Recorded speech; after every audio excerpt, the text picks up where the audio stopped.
D'abord, je voulais vous remercier de votre invitation et vous dire avec quel plaisir je retrouve beaucoup de gens que, si vous me permettez, j'appellerai de vieux camarades de combat.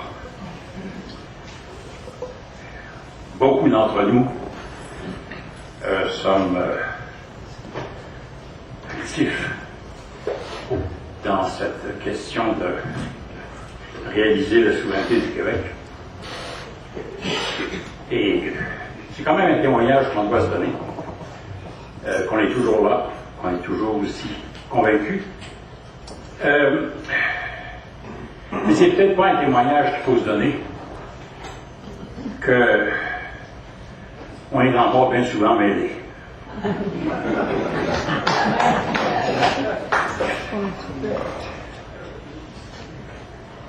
C'est vrai que cette démarche démocratique qu'on a tentée, elle est longue.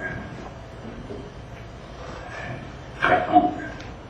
Elle n'a pas commencé à différentes époques, mais même si pour la plupart, on commence avec la publication de l'Option Québec de René Lévesque en 1967, comptez, ça fait quand même 42 ans.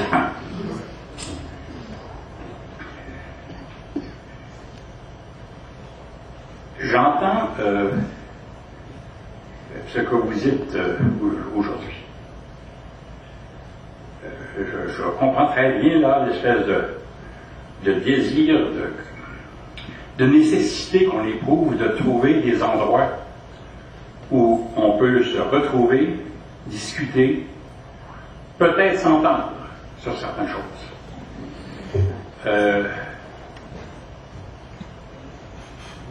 C'est vrai qu'on a de la difficulté à se retrouver. Peut-être que je ne vais pas rentrer dans les raisons. Chacun a plus ou moins ses explications, mais c'est vrai que le mouvement souverainiste a un peu tendance à s'éparpiller depuis quelques années. Je voudrais essayer ce midi de vous présenter quelques impressions, en essayant de ne pas être nostalgique. Parce que rendu à mon âge, et après ce qui est arrivé en octobre 1995, facile, ce serait facile d'être nostalgique. On est passé tellement après. Puis d'autant plus que, non seulement on est passé près, mais on n'est pas tout à fait certain qu'on va gagner.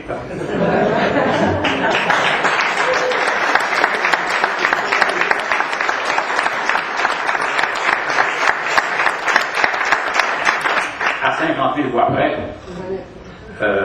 on discuterait de choses bien différentes aujourd'hui. Le Québec serait un pays indépendant depuis une dizaine d'années. Enfin, passons.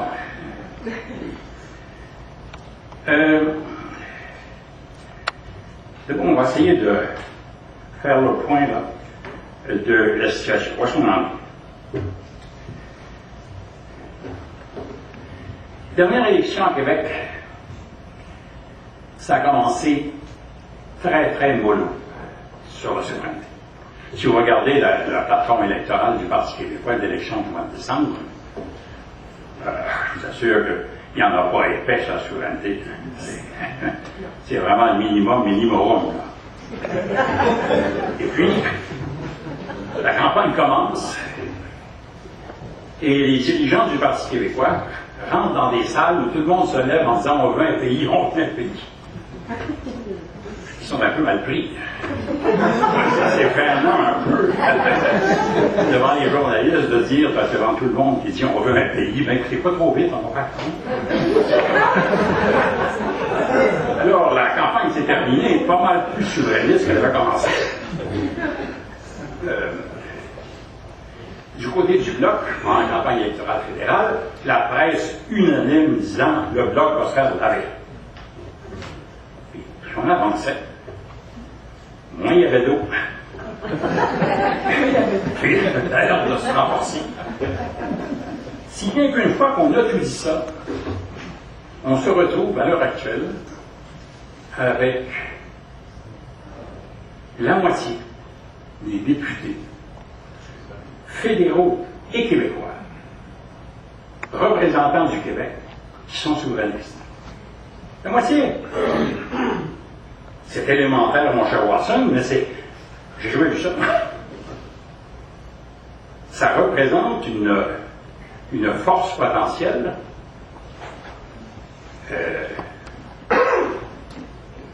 qui n'est pas vraiment très très utilisée. Je ne suis pas certain qu'on comprend ce que ça veut dire. La moitié de tous les représentants élus du Québec sont des souverainistes.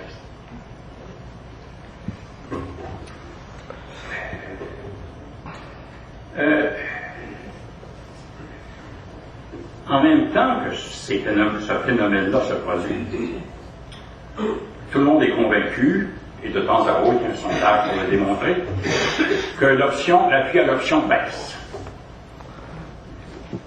Alors, on n'est plus à 49,5%, on est à 44, et puis 42, puis 38.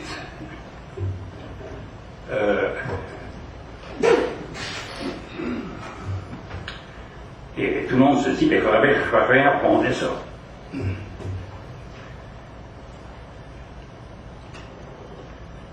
Cet aspect-là de la question est embêtant parce que chez les souverainistes, de plus en plus de gens, voyant baisser l'appui à l'option, sont de plus en plus nombreux à croire que ça sera bon. Alors nous, on voit apparaître des thèses dans le genre de la souveraineté, c'est le fait d'une génération. Ça va passer avec cette génération-là. La nôtre.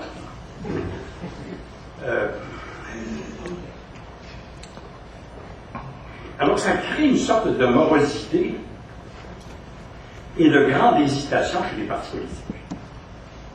Il faut bien comprendre que les partis savent qu'ils doivent faire quelque chose. Et dans les jours qui viennent, vous allez voir, là, ça va bouger. Mais, forcément, pour avancer de façon un peu vigoureuse, ça prend un certain courage. Parce que beaucoup disent « Oh mon Dieu, ça me tenterait, mais c'est dangereux. » J'entends ça de plus en plus souvent. C'est dangereux. Il faut faire attention. Hey, pas trop loin comme ça. Pas trop vite. Pas trop de ça. J'ai tellement connu ça quand 40 dernières années.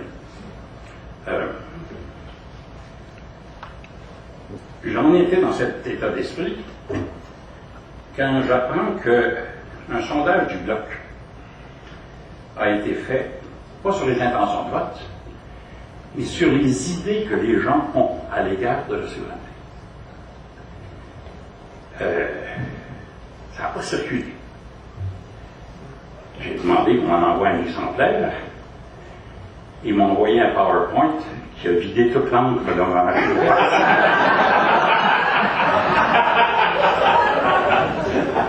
Mais j'ai finalement réussi à en avoir une copie. Et je voudrais vous en mettre à l'état. Moi, ça fait longtemps que je n'ai pas eu une surprise pareille. C'était fait entre le 11 et le 15 mars de cette année. 1003 répondants, marge d'erreur plus ou moins 3%.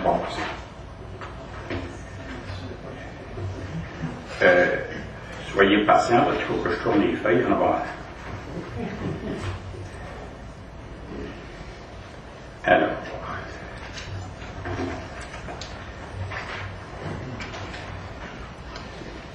la première question que je veux vous indiquer, c'est ceci.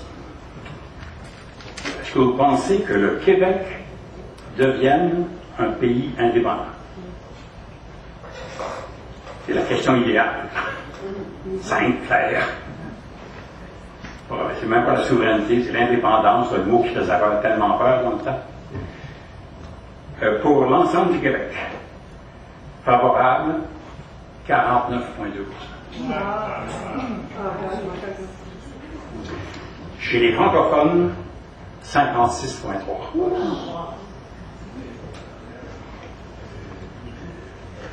Je continue. Que le Québec devienne un État souverain associé économiquement avec le reste du Canada. Au total, en faveur, 61,4. Chez les francophones, 66. Que le Québec fasse partie du Canada avec un statut particulier. Ça m'a surpris, ça va vous surprendre aussi. Favorable, 66%, chez les francophones, 67%. Ça a l'air d'être en contradiction complète avec ce que je viens de vous dire. Vous allez voir, soyez patient, pas du tout. Au contraire, ça démontre une grande sagesse.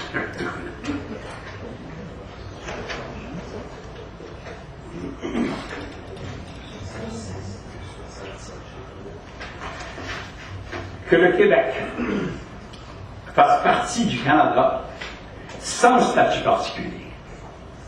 En faveur, 42%. Chez les francophones, 36.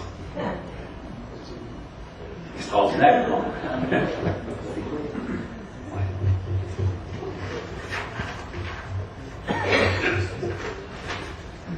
La question référendaire de 95, telle quelle. Alors, en faveur, 49,7. Francophone, 57. Ce qui a baissé. C'est à 61. Alors, si c'est 57% francophones, ça veut dire qu'on gagne probablement pas du côté des anglophones, mais du côté des anglophones. Hein, c'est la seule explication possible. Bon, là, 4 questions sur des impressions. Première impression, il sera possible un jour de réformer le fédéralisme canadien de façon à satisfaire à la fois le Québec et le reste du Canada. Au total, 62% des Québécois pensent que c'est vrai. Vous allez voir.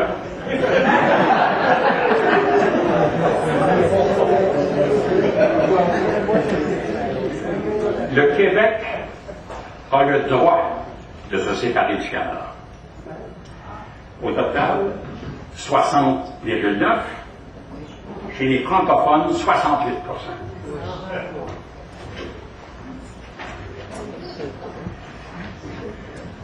Le Québec a les ressources humaines, les ressources naturelles, le capital financier pour devenir un pays souverain.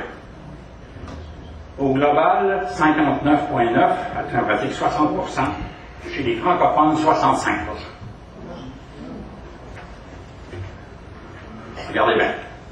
Le projet de souveraineté est réalisable.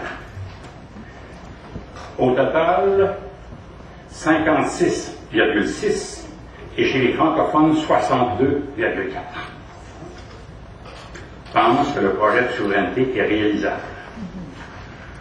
Le projet de souveraineté se réalisera. Au global, 34,4, franco, 38. Vous comprenez comme ils sont sages, ces gens-là? Ils se protègent les deux bords. Ils voudraient avoir l'indépendance, mais puisqu'on n'est pas capable de l'avoir, au moins un statut particulier. Mais c'est un terrible jugement chez ceux qui se considèrent comme les leaders du Parti souverainiste, des partis ou des mouvements souverainistes. À notre égard, c'est un sacré jugement. Les gens sont persuadés que c'est possible. Ils aimeraient ça, mais ils pensent à ça. Là, devant ça, vous voyez, il faut s'arrêter et réfléchir un peu.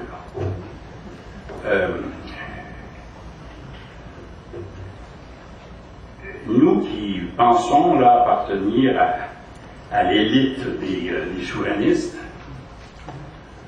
qu'est-ce qu'on doit changer dans notre façon de faire? Puisque le monde ordinaire est où on veut qu'il soit. Pourquoi est-ce qu'ils ne croient pas en nous? C'est qu'est-ce qu'on fait de croche?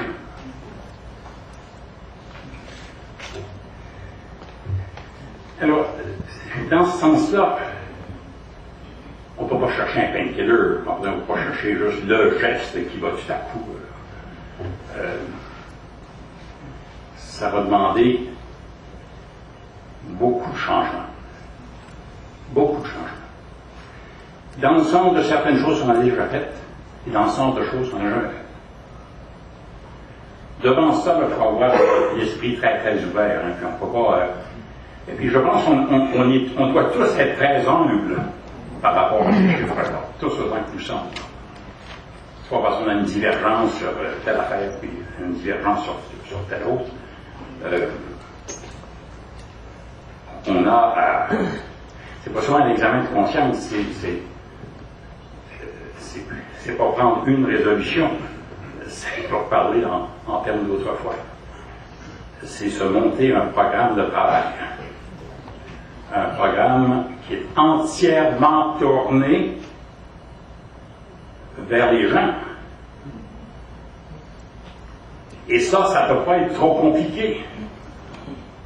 Ça ne sert à rien de recommencer nos discussions à un niveau tel que personne ne nous comprend. Ou que la seule impression qu'on a dans le public, c'est qu'au Parti québécois, je chante tout le temps. Alors, quelques idées comme ça en passant. J'écoutais avec intérêt ce matin la discussion sur projet, pas projet, projet de société ou pas projet de société. Je me souviens, il y a bien des années, il y a une ligne ouverte, je ne sais pas quelque part en province. Si je me souviens bien, c'est du côté du bas du fleuve quelque part. Poste de radio. Une dame appelle, et c'est M. Parizeau, oui. Le code criminel, c'est fédéral. Je dis oui. Si on se sépare, qu'est-ce qu'on va faire avec les bandits?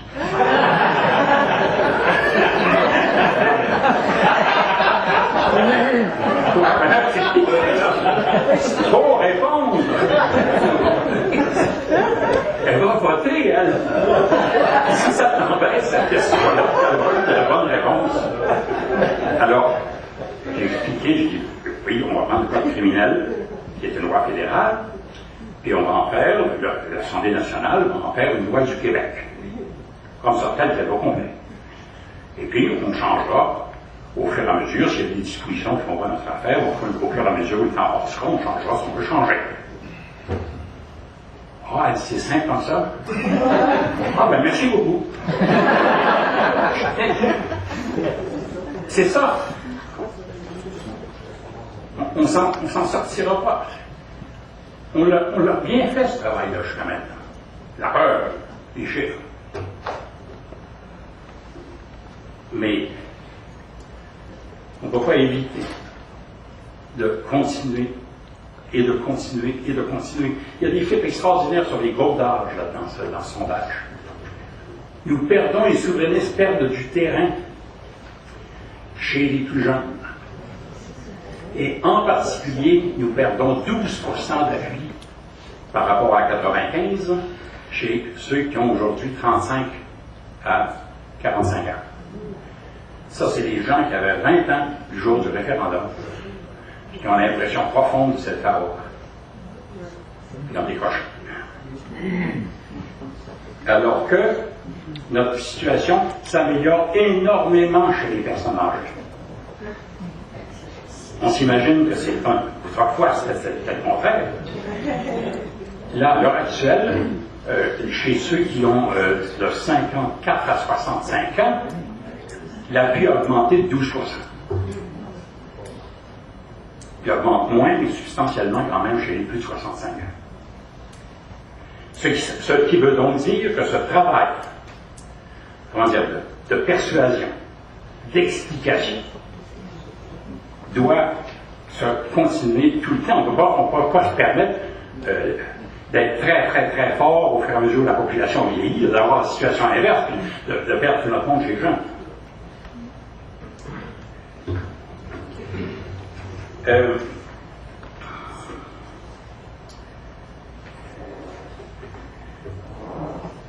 Depuis des années, quand je dis depuis des années, depuis Jean Lesage, on fait au gouvernement du Québec et au Parti québécois, par la suite, à partir de 1967, fréquemment des études sur ce que donnerait la souveraineté. Par exemple, d'année en année, est-ce que le fédéral dépense plus ici qu'il ne retire d'impôts? Ou est-ce que c'est le contraire? Comment se présente notre part de la dette publique fédérale? Combien ça vaut les doubles emplois?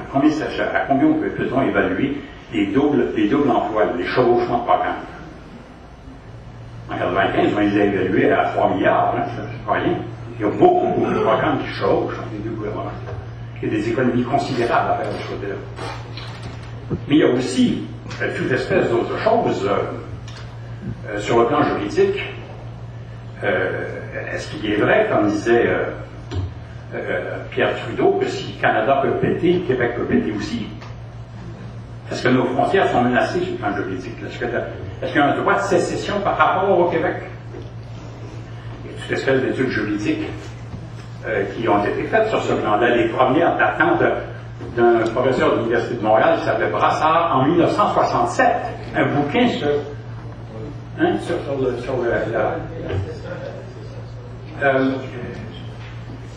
ça s'est arrêté. Il y a des études qu'on n'a pas besoin de refaire, mais il y a des études qu'il faut refaire. Ces études-là sont importantes, non pas parce qu'elles circulent dans le public.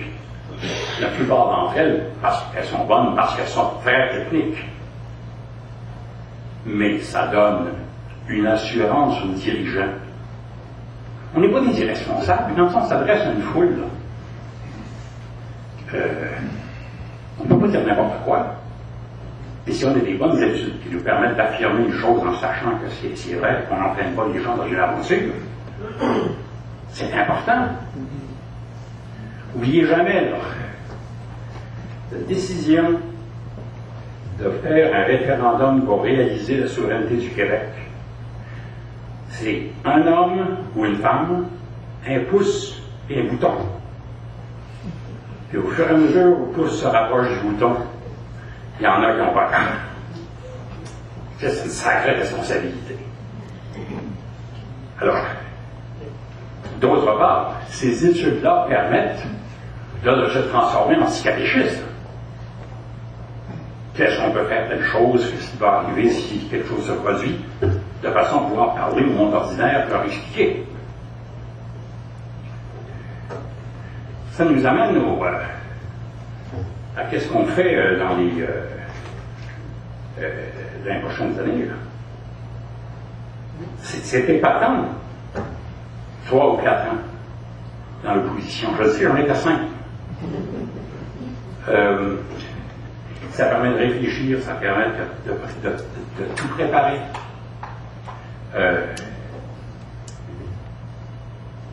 Et à un moment donné, d'annoncer un référendum. D'annoncer un référendum parce qu'on est prêt. Pourquoi j'ai fait, pendant la campagne électorale de 1994, pourquoi j'ai annoncé un référendum dans les 8 ou 10 mois qui suivraient? Ça faisait 4 ans que je le préparais. Mais je ne vais pas commencer 4 ans d'avance, c'est-à-dire quand est-ce que je vais le faire. Ce débat au Parti québécois sur la date du référendum, j'en suis pas fini. On fait, quand est-ce qu'on fait un référendum? Quand on est prêt.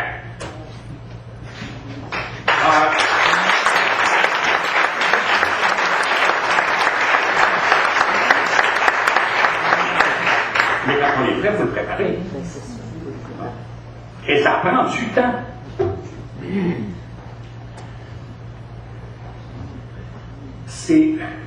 C'est par le sérieux de nos analyses, de nos études, de notre comportement aussi, que on va graduellement amener le Québécois à dire oh, ben, peut-être que c'est possible. C'est notre tâche, des 3-4 années qui viennent. On est dans l'opposition pour un bout de temps, on sait. Ça, côté Québec. Côté Ottawa, en un certain sens, non seulement c'est la même chose, mais ils peuvent le faire encore plus que le Parti québécois. Parce qu'ils n'ont pas les responsabilités du pouvoir. Dans ce sens-là, ça leur donne une sorte de liberté d'esprit assez grande. On va faire des divisions, et certains, eux, continuent de faire des études au bloc. Par exemple, tout ce qui concerne les études sur l'environnement, sur les gaz à effet de serre, etc. On fonctionne sur les chiffres du bloc, eux qui font toutes les études.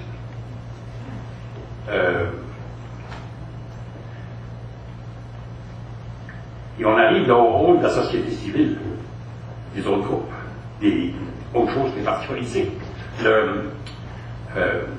Québec solidaire, comme parti politique de son représentant à l'Assemblée nationale, joue très bien ce jeu-là de la présence sérieuse des souverainistes sur un certain nombre de dossiers. Il y a le rôle des autres, de la société civile, de vous autres.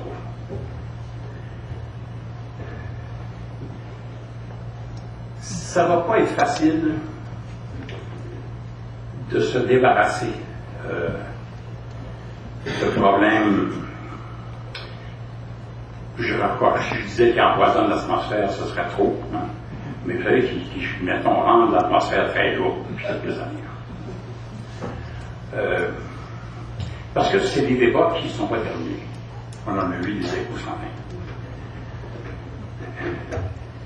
Est-ce que on doit faire...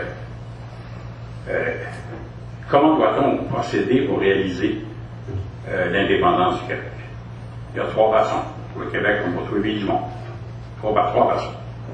La violence, un vote du Parlement, ou un référendum. Il n'y en a pas d'autres. Si on est contre la violence, contre un vote au Parlement, puis contre un référendum, ça veut dire qu'on ne veut pas que le Québec devienne indépendant.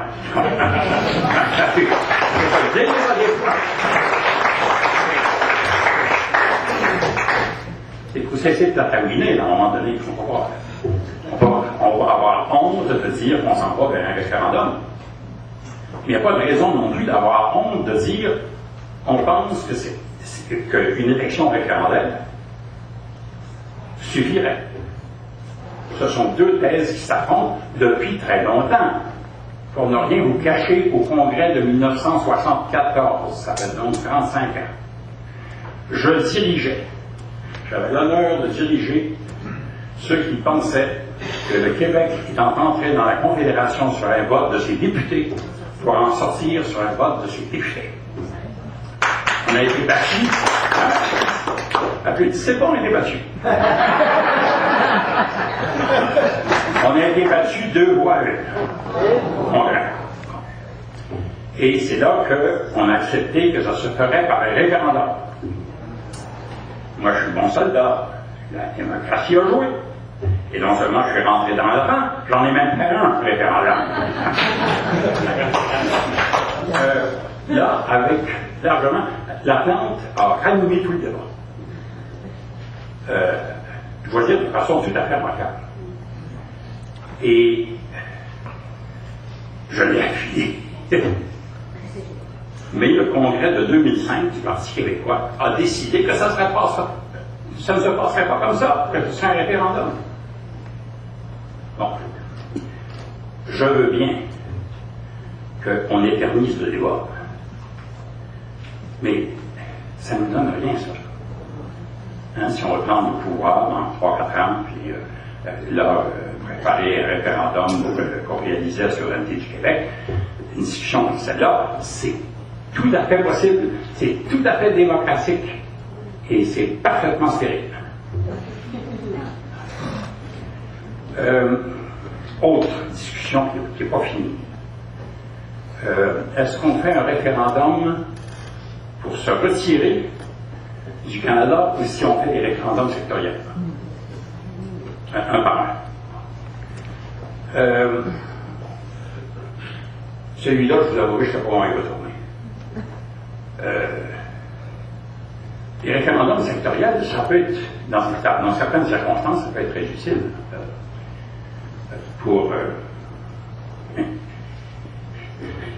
Il y a un de mes anciens assistants qui dit pour faire la souveraineté, il faut une crise. Et puis, c'est bien embêtant, il y a des crises qui apparaissent de temps à autre, mais ce n'est pas toujours au bon moment pour nous. En fait, il faudrait qu'on suscite la crise. Et c'est évident qu'un référendum sur un sujet défini peut créer une crise.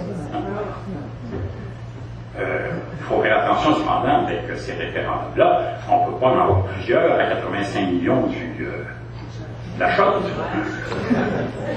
Les gens vont crier. Alors, on commence à regarder du côté de la Suisse pour savoir comment ils font. Parce qu'ils ont des référendums tous les mois, tout à fait. Ils adorent ça. Donc, on va chercher la formule pour savoir comment ils ont réussi à résoudre les coûts.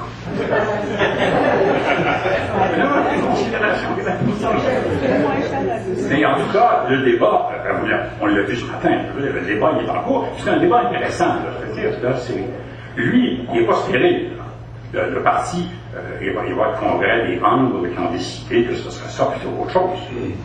D'ailleurs, j'espère qu'il n'y aurait pas de décision dans un congrès qui empêcherait complètement l'une des deux formules.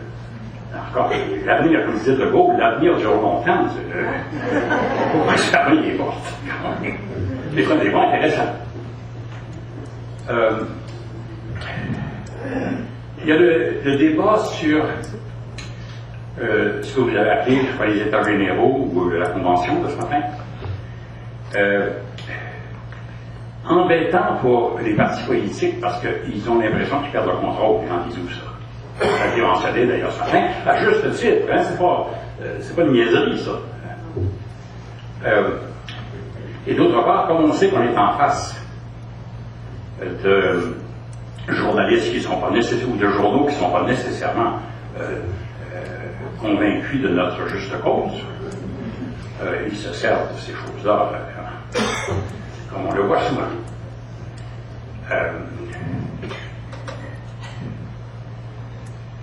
Je pense que si l'on veut que la société civile, les mouvements sociaux, les mouvements souverainistes travaillent avec les partis politiques, il va falloir passer par quelque chose comme ça. Ça me paraît inévitable. Préparons bien ça en ce moment. Vous imaginez pas que ça prend une semaine de préparation, ça. Puis, oubliez pas les études. Lâchez pas 2000 personnes lousses. Ça tourne au carreau. Les journalistes s'amusent de ça comme des petits fous. Les consultations, il y en a eu beaucoup à l'époque de 95. Souvenez-vous, les commissions sur l'avenir du Québec. 18 commissions. Une commission nationale. Et ça, pensez-y, là. Bouchard-Taylor se trouve extraordinaire parce qu'ils ont réussi à rentrer dans leur salle 3500 personnes. Il est venu 55 000 personnes aux commissions sur l'avenir du Québec. 55 000. Mais chaque époque a ses consultations. Là, on a un problème d'unité des souverainistes. C'est sûr que c'est dans le genre de choses que vous avez examinées ce matin que se trouve quelque part la solution.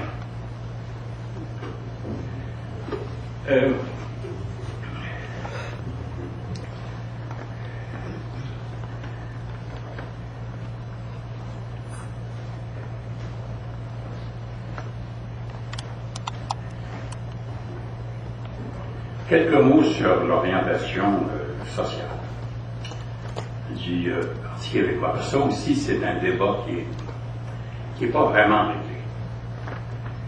On n'en parle pas souvent, puis pourtant, ça a une grande importance. Pendant longtemps, d'abord à sa création, et pendant longtemps, le Parti québécois a été un parti représentant de nombreuses tendances sociales. Vraiment de la droite à la gauche. Je n'avais pas idée du nombre de créditistes que j'ai fait rentrer dans le Parti québécois. C'était pas exactement à la gauche. Encore il y a quelques années, dans le 93, quelque chose comme ça, 92-93, l'été de cette jeune fille qui voulait se faire avorter, Chantal Daguerre. Vous vous souvenez l'été? Oui. Comme président du Parti québécois, j'ai passé un sacré mauvais quart d'heure. Moi, j'avais un certain nombre de femmes dans le parti qui considéraient que c'était un droit, puis d'autres femmes qui considéraient que c'était un meurtre. J'ai essayé de réconcilier ça.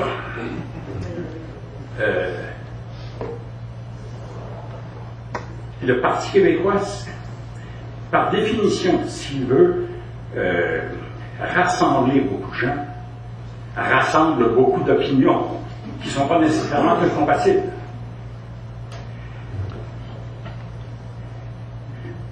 Cette vision du parti, elle s'appuie sur une sorte de ciment entre tout ce monde-là, qui est la souveraineté. La souveraineté, c'est le ciment qui met tout le monde ensemble. Par opposition à une vue, très social-démocrate du Parti québécois, qui a tendance à chasser tout ce qui est pas à gauche. Ça tente toujours beaucoup de gens au Parti québécois, mais qui ne l'appliquent pas vraiment. Parce que l'exercice du pouvoir, quand vous avez été au pouvoir pendant 18 ans, sur les derniers 30 ans, vous en êtes revenu pas mal des rêves de la gauche. Il y a des choses. L'important, c'est de garder, j'allais dire, le cœur avec la bonne place. Puis de savoir qu'on est partie du monde ordinaire. Puis on doit être un peu comme Steinberg autrefois, puis son slogan, on est d'or. Moi, ça me désole de savoir que, par exemple, la FTQ a refusé d'appuyer le Parti québécois à la dernière élection. C'est la première fois depuis longtemps. Et Louis Laberge, on était des frères.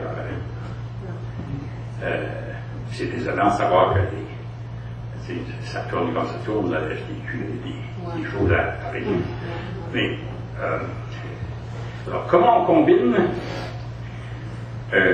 ce goût d'être du côté du monde ordinaire, puis d'autre part, d'être assez ouvert pour être capable de fédérer des tas de tendances. Ça aussi, c'est un débat, puis c'est un débat permanent, puis j'espère que ça va rester un débat permanent, parce que c'est un débat extrêmement intéressant qui nous force continuellement à nous définir sur le plan social. Ben voilà. Vous voyez, après cette espèce de condamnation terrible que représente ce sondage-là, pour des gens comme nous, il faut absolument qu'on retrouve le goût des objectifs clairs, des idées simples, mais généreuses, le goût d'écrire, de répondre aux gens. Quand ils demandent, comme Yvon Deschamps, la souveraineté que ça donne, qu'on puisse leur répondre simplement. Il faut qu'on retrouve le goût qu'on a eu pendant tellement longtemps et qu'on a un peu perdu, même par cause du pouvoir, de se sentir dans le peuple québécois comme des poissons dans l'eau.